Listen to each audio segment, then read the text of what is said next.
Today, I'm going to be teaching you how to do your first pull-up. The feeling I got when I did my first pull-up was insane. I just felt so accomplished and like awesome. When I do a pull-up, I just feel so cool. So, today I'm going to be helping you achieve that same feeling, and I have compiled some tips that will make your life a lot easier as you train these, and tips that I wish I knew from the beginning when I started training pull-ups. So in this video, I'm going to be going start to finish, really basic stuff you need to know for your pull-up, and then continue on into the more challenging things. And at the very end, I have a tip for you that just changed the game for me when it came to getting my first pull-up and beyond. I just got them so much quicker after this last tip I'm going to share in this video, so stick around for that. So the first and very important exercise that I'm going to have you do is a dead hang. Very simply, it's just hanging from the bar. This is a good starting point to kind of test like, oh, how flexible am I in my shoulders? It's not a very common thing for us these days to be hanging from stuff like this with our arms totally outstretched.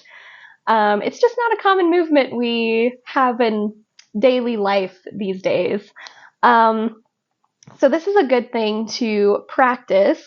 You literally just hold onto the bar and try to see how long you can go. And this is great to see just how much mobility you have in your shoulders and to see how much grip strength you have and to practice and work on your grip strength. So what if you can't even hang from a bar, whether it be your flexibility isn't there or your strength isn't there? Instead, what you can do is get some sort of support underneath you. So by that, I mean making sure your feet are able to support you in that position. So you can either be really close to the ground, so your feet are kind of under you, or you can pull up a chair or anything like that to just give you that height to not have your full weight on the hang, but instead you kind of use your feet to lessen the amount of force that you have pulling down on this hang position. From there, you can practice your flexibility. You can then slowly let your feet off and practice your grip strength. And that's kind of a good place to start if you can't even do a dead hang. The next movement we're going to work on is the active versus passive hanging. So when you're dead hanging from a bar, there are two positions you can be in, either the active position or the passive.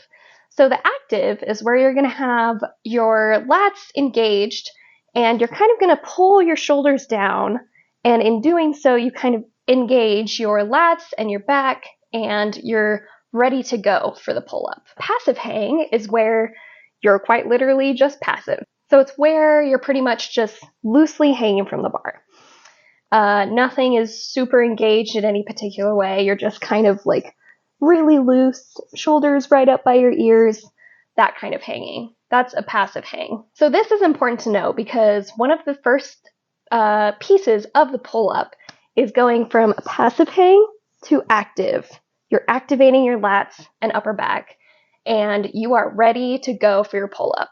So if you're just kind of really passive, there's not really a way that you can get into the pull-up without activating your lats, your upper back, which is why this is a very good thing to practice. Quite literally, you can just practice going from passive to active. Passive, active. I believe this is also called scapular pull-ups. And that is a great way to practice that activation so that you can eventually get that first part of your pull-up. The other way you can think about doing this is by pulling your shoulder blades down. So, you're passive, you're just nice and relaxed, and then pulling the shoulder blades down, you can kind of feel your whole upper back just kind of tense up and get ready for that movement.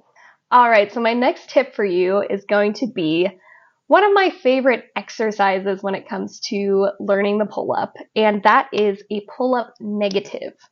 So with many exercises you can do, pull-ups, push-ups, pistol squats, you can do what's called a negative in that movement. And basically what that is starting from the top of the movement. So it's like the top of the pull-up and really, really slowly letting yourself go down. And in doing these negatives for exercise like this, those are really juicy ways to train those muscles, and you'll be in the correct form as you're doing it. So you're kind of training your body in the right form, and it's a great way to train the movement.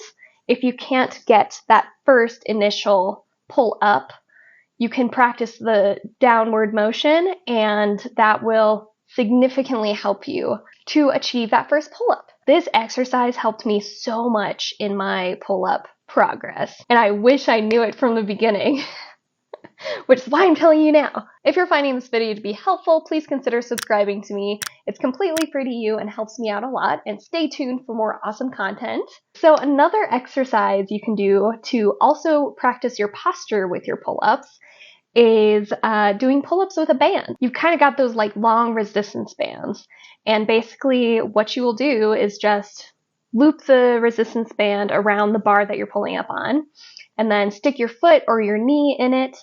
And in doing so, it will take some of the weight off of the pull-up, and you can kind of practice and feel what it feels like to do the pull-up, even if you don't have the strength quite yet. This is a really good one to practice your posture. Get like 6 to 8 reps with the band, and as you get stronger, you can use less and less weight on the resistance bands. So another interesting exercise that you can try to incorporate into your pull-up routine is, say you're attempting your pull-up and you keep getting stuck at one specific spot every time, where you just get to this point and you get stuck and you just can't get past that spot.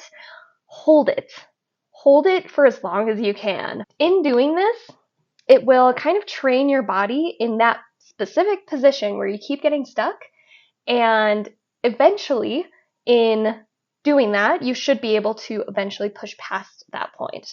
So I use this with a lot of exercises I do, and this was a great tip I learned, and it definitely helped me to get past those points a lot easier. And my last and most important tip for you guys today that just blew my mind at how quickly this helped me achieve my first pull-up was to do it as often as I possibly could. So the way I did this was I had a pull-up bar that went in my doorway, and I hung it in that doorway, and every time I would walk through, in or out of that door, I would do a pull-up or a variation of a pull-up, either the negative, some of the other things I told you. But every time I walked through that door, I would do that.